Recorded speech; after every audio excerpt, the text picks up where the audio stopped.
আসসালামু আলাইকুম, আপনাদের সবাইকে স্বাগতম জানাচ্ছি পাঠশালার পক্ষ থেকে। আজকে আমি আপনাদের সামনে কিছু কোশ্চেন নিয়ে আলোচনা করব। সেটা হলো হয়নের ব্যবহার, কখন আমরা হয়ন ব্যবহার করব এবং কোন কোন সেন্টেন্সের ক্ষেত্রে বা কোন কোন কোশ্চেনের ক্ষেত্রে আমরা হয়ন ব্যবহার করতে পারি সেগুলো নিয়ে আজকে আলোচনা করব। তো আমি আপনাদের সুবিধার জন্য কয়েকটি বাংলা সেন্টেন্স বলতে পারেন কোশ্চেন লিখে নিয়ে এসেছি, যাতে আমরা বুঝতে পারি যে কখন আমরা হয়নের ব্যবহার করতে পারি। বাংলা দেখে অনেক ক্ষেত্রে অনেক সময় বোঝা যায় কখন হয়ন ব্যবহার করা যাবে আবার কখন যাবে না।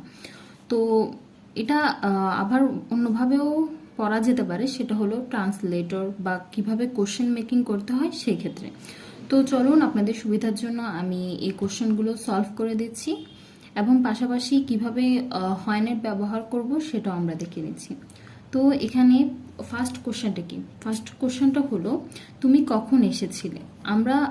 আমি আপনাদের সুবিধার জন্য বলে রাখি, এখানে আমি যতগুলো কোশ্চেন লিখেছি, এখানে আমি 10টার মতো কোশ্চেন লিখেছি। এই 10টা কোশ্চেনের ক্ষেত্রেই হয়ন ব্যবহার করা হবে। তো প্রথম কোশ্চেনটা কি? প্রথমটা হলো তুমি কখন এসেছিলে।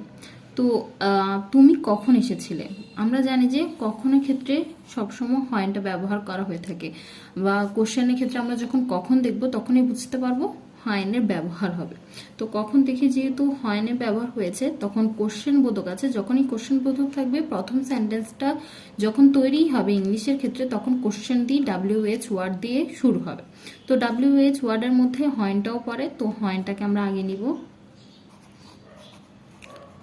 হয়ন, তুমি কখন এসেছিলে, মানে এটা বোঝাচ্ছে যে তুমি কখন এসেছিলে। When did you come, when did you come, তুমি কখন এসেছিলে, হয়ন ডিড ইউ কাম। এই ক্ষেত্রে কিন্তু অবশ্যই কোশ্চেন বোধক ইউজ করতে হবে। মার্কারটা যদি না ইউজ করা হয় তাহলে পুরোটাই ক্রস চিহ্ন দেওয়া হবে। তো আপনারা যদি চান রাইট করতে তাহলে অবশ্যই কোশ্চেন চিহ্নটা দিতে হবে। যখনই কোশ্চেন করা হবে তখনই কোশ্চেন চিহ্নটা দিতে হবে। সেকেন্ড নাম্বারটা কি? সেকেন্ড নাম্বারটা হচ্ছে সে কখন চলে গিয়েছিল। কখন, আবারও সেম হয়ন। আমি তো বলেই রেখেছিলাম যে আজকের কোশ্চেনগুলো শুধুমাত্র হয়নের উপর বেস করে হবে।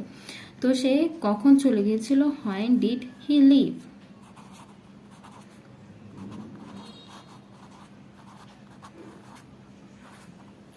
বাকিগুলো সেম প্রসেসিং এ হবে। আমি আর আপনাদেরকে বুঝাচ্ছি না, সুন্দর করে আমি বাংলাগুলো থেকে কিভাবে ইংলিশে লিখতে হয় সেটি দেখিয়ে দিচ্ছি আপনাদের।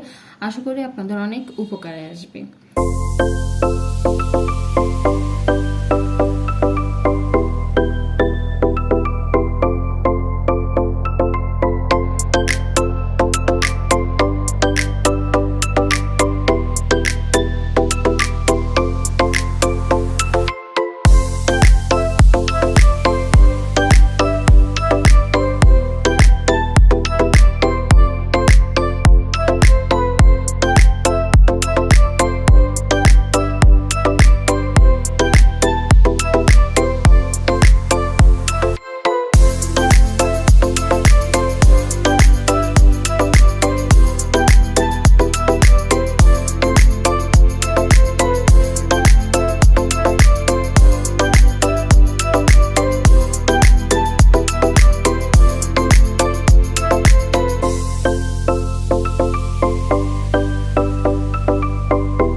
তো এই ছিল আজকে আমার কোশ্চেনগুলো। আশা করি আপনাদের উপকারে এসেছে। আর আমাদের ভিডিওটা যদি আপনাদের ভালো লেগে থাকে এবং উপকারে এসে থাকে, অবশ্যই আমাদের চ্যানেলটিকে সাবস্ক্রাইব করবেন, পাশে থাকা বেল আইকনটি ক্লিক করবেন, লাইক শেয়ার কমেন্টের মাধ্যমে আমাদেরকে আরও উৎসাহ করবেন যাতে নতুন নতুন ভিডিও নিয়ে আপনাদের সামনে আসতে পারি। সেই পর্যন্ত আপনারা ভালো থাকুন, সুস্থ থাকুন। আল্লাহ হাফেজ, আসসালামু আলাইকুম।